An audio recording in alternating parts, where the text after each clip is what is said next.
Ever feel like your to-do lists are getting longer and longer between balancing your job, home life, and personal relationships? Well, you're not alone.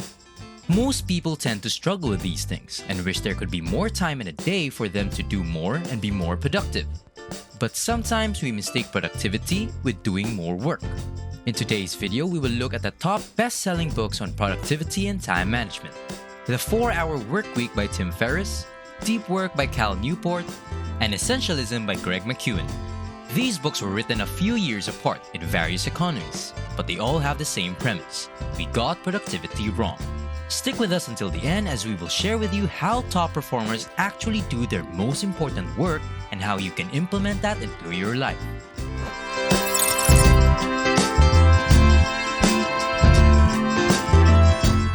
Welcome to Thrivetastic. If you're new here, why not hit that subscribe button and join our community? And as always guys, give this video a thumbs up for that YouTube algorithm. Tim Ferriss, the author of the 4-Hour Workweek, spoke at South by Southwest in 2007.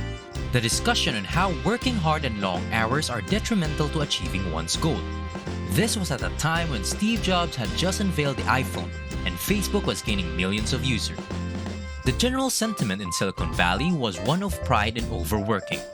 You wanted to be the one working from 7 a.m. to 9 p.m. because that's what everyone else was doing. And because Silicon Valley is seen as the bedrock for great minds and wealthy tech entrepreneurs, it quickly spread to every sector.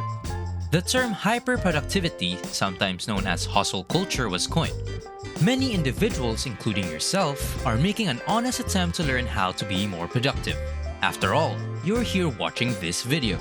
Everyone wants to be known as a hustler, a game-changing figure who built an empire against all odds. You want to be featured in Forbes magazine and have everyone talking about you. You are blinded by the hustle culture and feel that the only way to achieve this is to overwork everyone. After all, practically every interview has very successful entrepreneurs bragging about spending their nights sleeping beneath the desk at the office. And even if that isn't your ultimate goal, the hustle culture will lead you astray. There isn't really an actual definition for hyperproductivity because it's a made-up word, but it often refers to performing more things in less time than is humanly possible, which has given a rise to a whole new industry, the productivity business. Technology that is intended to make us more productive is really making us work longer hours in practically every job. You're always connected in some way. You're just one notification away. You're extremely connected. The issue with the productivity business is that it was established by tech entrepreneurs. They researched human behavior to create items that will sell.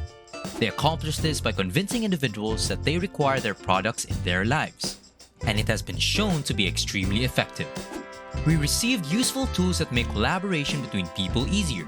Consider the service Dropbox. Last year, the company earned $500 million in revenue. Slack, a messaging software, was purchased for $27 billion. In 2021, they produced about $1 billion in revenue. However, these products have one drawback. They increase work indefinitely. It never ends. There's always something to do, and if you don't do it, you're seen as a slack. Pun intended. You can create your own cloud storage if you have an endless number of boards. Unless you use Apple though.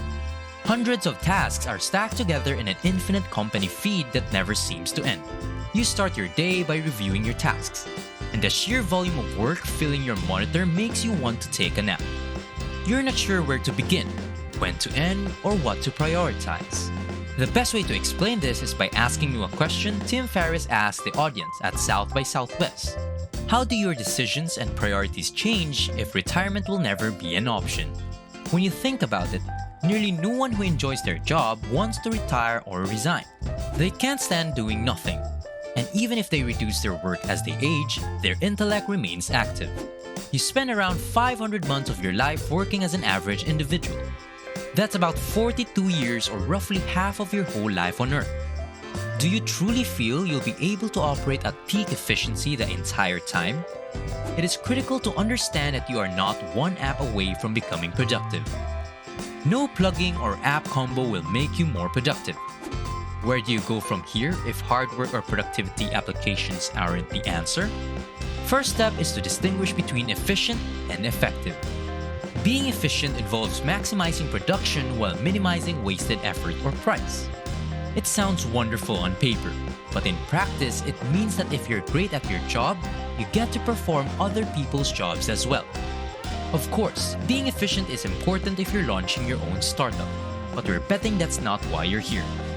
If you're highly efficient at your job, it implies you're accomplishing the same amount of work in less time and with fewer resources, which often results in more work to fill out your now free schedule, which is often just filler stuff.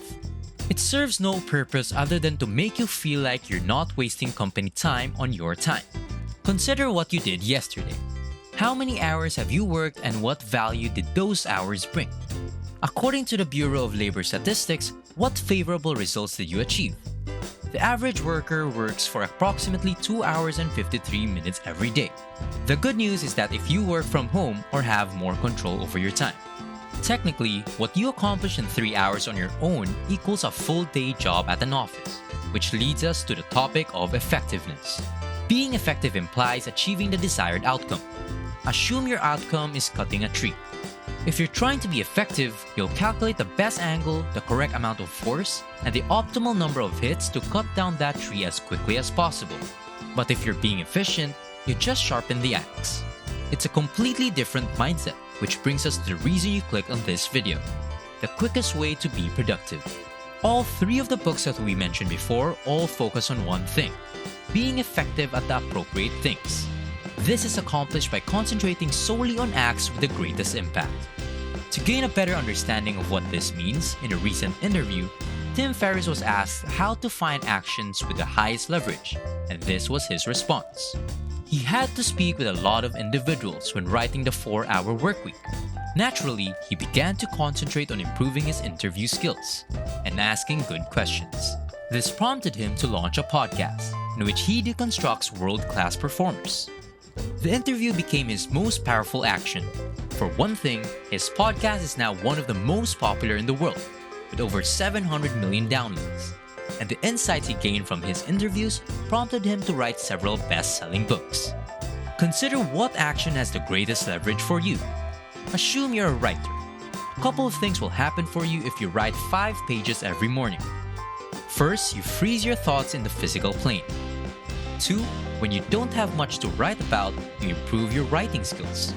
And 3, after roughly a year, you'll have enough material for 3 novels. Writing those 5 pages every day can be the most powerful action. And focusing just on that can make you the most productive person you can be. This approach can be used in almost any field you can think of. The key to productivity is not to have 18 time management programs on your laptop and to multitask. It's not about how quickly you can do a task or how many things you can accomplish on a particular day. The world's best performers only focus on the actions that have the greatest impact, as this is the quickest method to become incredibly productive. Before we wrap up today's video, I'd like to ask you guys, what do you think is the best way to be productive? Would it be to be efficient? Or maybe to be effective? Please let us know your answers in the comment section down below and share with us your reasons for such. Thank you for watching this Thrivetastic video. So if you found it valuable, consider subscribing to our channel and joining our awesome community. And if you're still hungry for more, we handpicked this awesome Thrivetastic video for you to watch next.